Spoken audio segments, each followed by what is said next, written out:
Assalamu alaikum dear students, hope so you all are fine. Today our topic is write the missing vowels. KG2 students, do you know which are the vowel letters?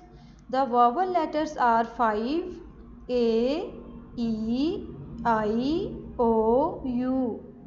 We are going to write the vowel letters in these empty boxes. So first of all of you take your pencil and complete this task with me. Okay students, let's start.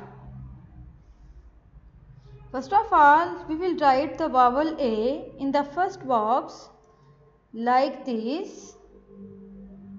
We have made these words by writing the letter A. So the words are cat, bag, cat, bag.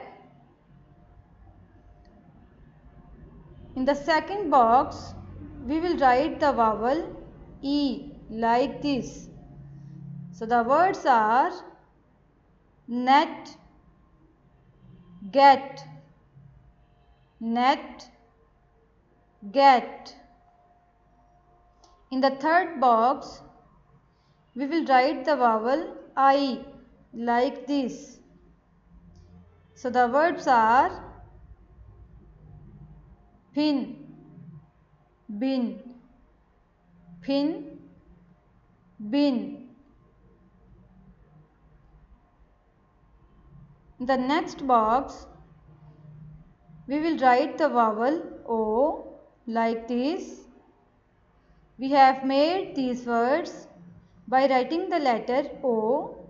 So the words are not, dot, not, dot.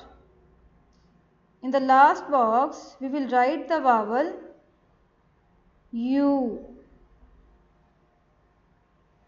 like this. So the words are mug, hug, mug, hug.